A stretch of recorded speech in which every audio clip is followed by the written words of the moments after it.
kamu mungkin menangis, meratapi nasib kamu.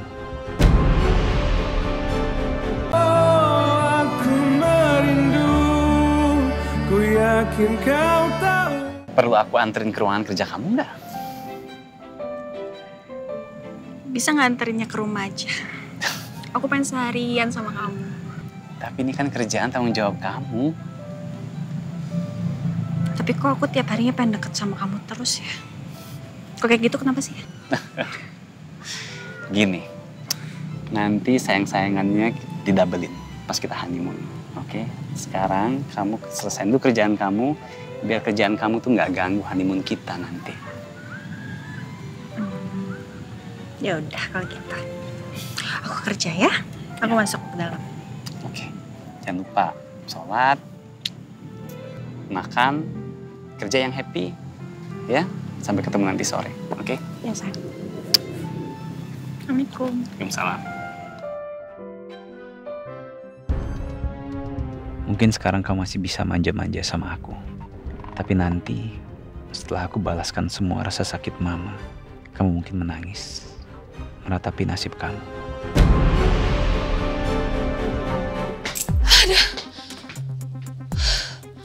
Capek juga. Gue pikir hidup gue bakal berakhir di hutan. Ternyata, alhamdulillah gue bisa selamat juga. Apa ini? Surat kepolisian.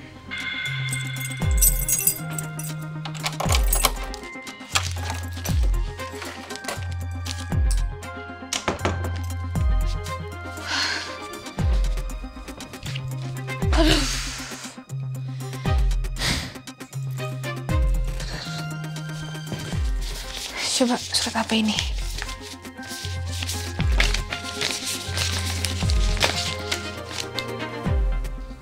Surat panggilan dari kantor polisian. Emangnya gue salah apa ya?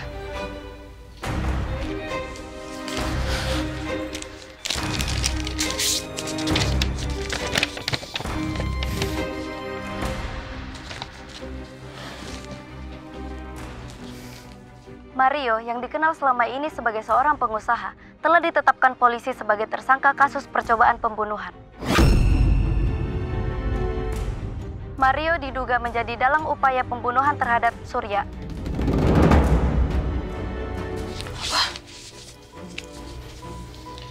Ternyata polisi udah tahu kalau Pak Mario adalah dalang dari penembakan Surya. Pak Mario udah jadi buron. Bentar-bentar. Apa orang yang nyulik gue waktu itu ada kaitannya sama kasus Pak Mario yang ini ya?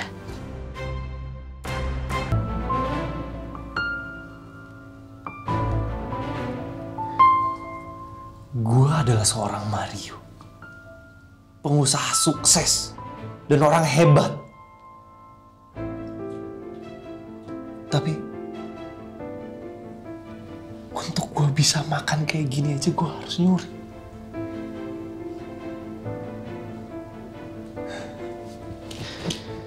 Semua hidup gue sekarang udah terbalik. Dan gue sekarang udah jadi buronan. Semua orang nyari gue. Dan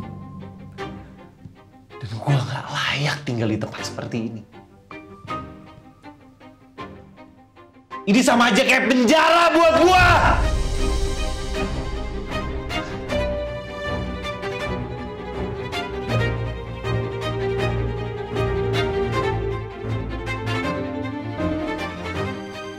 Gua tahu apa yang harus gua lakuin sekarang. Shirley. Gua harus nemuin Shirley sekarang.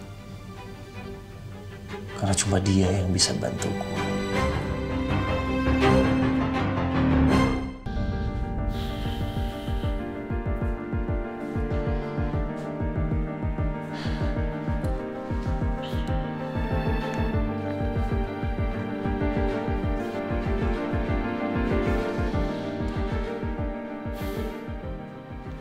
Maafin aku ya, Ma. Aku terlambat. Aku terlambat mengetahui keberadaan Mama.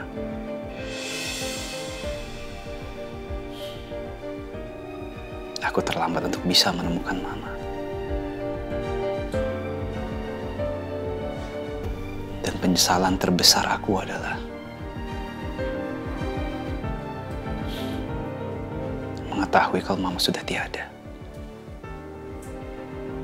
Dan aku nggak bisa menemukan Mama ketika Mama masih hidup.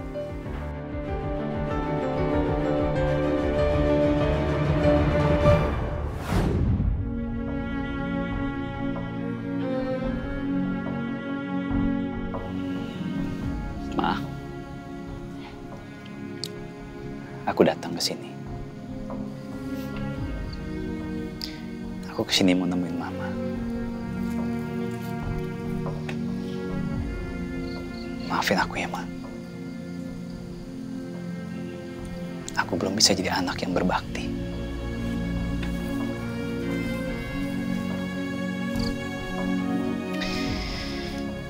Mama tahu.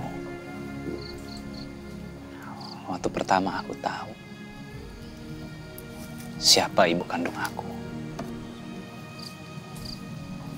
Saat itu aku ingin sekali ketemu sama Mama.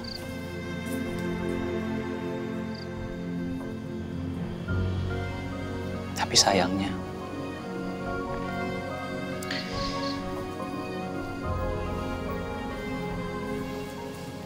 Mama udah keburu pergi untuk selamanya. Selama hidup, beliau itu banyak mengalami hal-hal yang menyedihkan, Pak. Dan juga masa-masa sulit.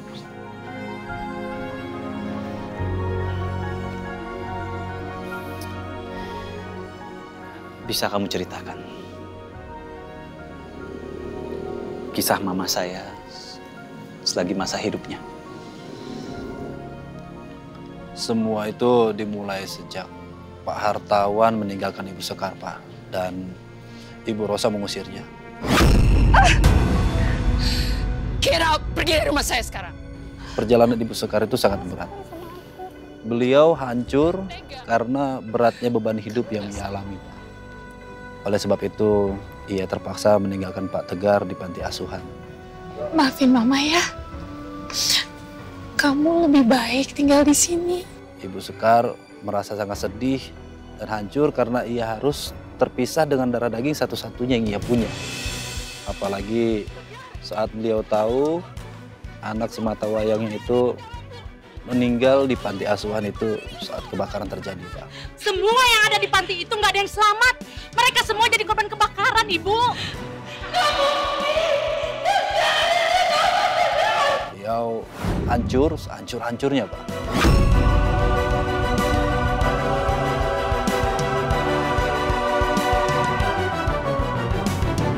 Ketika beliau sukses dan perlahan hidupnya mulai membaik, beliau sering cerita sama saya, Pak.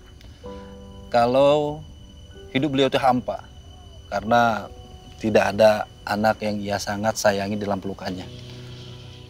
Semua yang ia rasa hanya sia-sia aja, Pak. Dan saat itu pula tidak disangka beliau ketemu orang dari masa lalunya yang sangat ia benci setengah mati, Pak.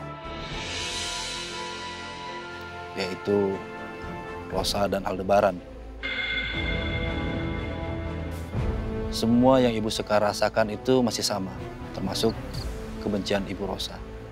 Karena Ibu Rosa selalu ingin menyingkirkan Ibu Sekar dari hadapannya. Tapi beliau itu tetap bertahan. Beliau melawan orang dari masa lalunya itu dengan sekuat yang ia mampu, Pak.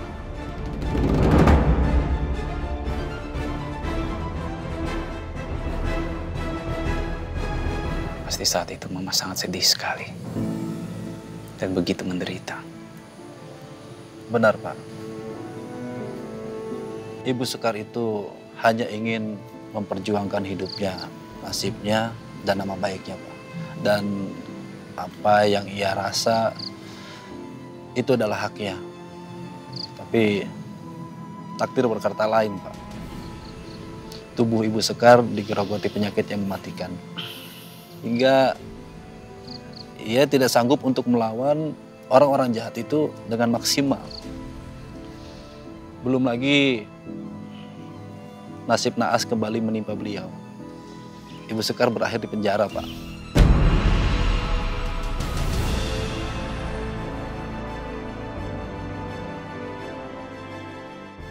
Semua itu Aldebaran dan Ibu Rosa. Benar, Pak. Di penghujung hidup beliau itu, Ibu Sekar akhirnya meninggal di sana dengan rasa yang sangat hampa dan kesepian, Pak.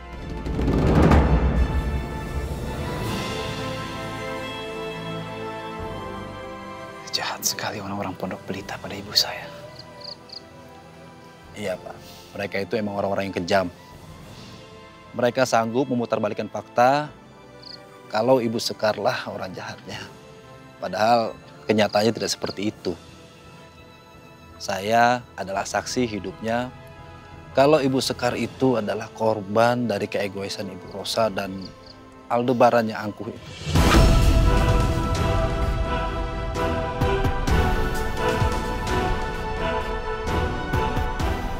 Semuanya akhirnya mencap Ibu Sekar itu sebagai orang yang buruk, Pak.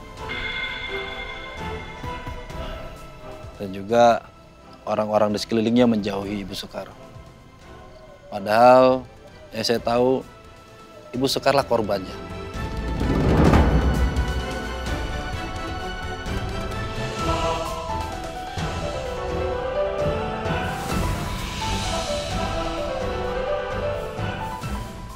Sekarang Mama bisa beristirahat dengan tenang, Ma.